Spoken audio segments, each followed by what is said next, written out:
Arsenal ama Manchester United? Hai, Chelsea bana. Mbona wewe mnaongea ni kama hamna timu zingine bana? Watu wa Arsenal na Chelsea na Man U pia mtupe nafasi. Lakini mwaka huu ligi, msimu huu ligi tumengoja game mbili tu Arsenal watolewe pale juu. Unajua huwa tunaona ile picha imechorwa ya yule ndovu ambaye yuko juu ya mti. Kila mwaka tunasubiri tu mwezi ujao huu Arsenal watakuwa wamewekwa mahali pao. Furaha yetu kubwa itakuwa machozi ya wengine. Sasa wakati ambapo unataka kula upewe option, chaguo la ugali managu na chips kuku. Boss. Hiyo swali gani? Kwanza mimi unajua mimi ni Mluya naondokea kule Western. Kuna vitu ambavyo hatuvitambui kama chakula. Ugali managu bana. Wakati unataka kula vizuri, nyumbani ama hotelini? Nyumbani. Unajua sasa unataka kunikosanisha na mzee wangu wewe. Hiyo swali nikijibu nje nyingine yote niko tayari. Utajipata kwa mashaka. Nyumbani. Ugali wake bado ndo the best. Kama ungekuwa mwanasiasa na wakili. Naam. Kazi gani nyingine ungefanya? Sijui bana.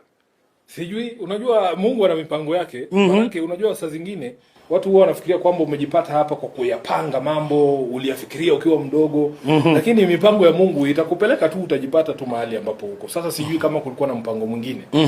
Labda kazi gani nyingine unapenda kufanya nyumbani? Kazi za nyumbani pale. Unapenda kufua, unapenda kupika? Kufua bro. Hapana. Mimi kile kitu ambacho naweza sema naweza kufanya pale nyumbani. Labda upishi wakati mmoja unaweza kuchoma nyama kidogo hivi. Manake na mimi pia nina hizo skills Sasa wewe umefanya kazi kwa karibu sana na baba, marehemu baba. Ni kitu gani kimoja ambacho unakumbuka sana kumhusu baba?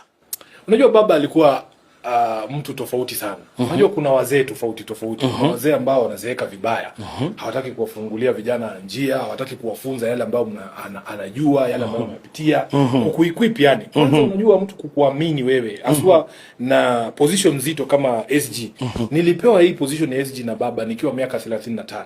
Wengine wangesema ngoja ujamaa kwanza, kuna wale wamekomaa nini. Lakini alinipa ile confidence na nikamwambia baba, mimi sitakuangusha. Mimi ni Sifuna, nimeona umepata paka t-shirt. Mimi ni Sifuna. Nimeletewa hapa ofisi na warembo wa Gen Z.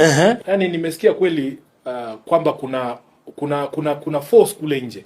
Na yani unasikia ni kana kwamba hawa watu wameamua kukupa usalama wewe. Unajua wanasema kuna safety ni numbers. Na wale Gen Z wenyewe wanasema siri ni numbers. So unajua ukiwa Sifuna mmoja ni rahisi sana kwa asidi kukugonga waanguke chini. Lakini we niambie tukifika masifuna milioni 5. Hata ukigonga mmoja, wengine wanaendelea na safari. Kabisa. Na hiyo ndio kitu ambacho imenipa hope ya kwamba tunaweza kubadilisha nchi yetu. Unaongea sana Sheng pia, unajifunza wapi? Mimi ni mtu wa Nairobi. Kwanza unawakilisha watu wa Nairobi. Na unajua Sheng inageuka kila siku. Hata hii yenye tunaongea tutaambiwa ni alasia. Wekelea mawe. Mambo ni mengi.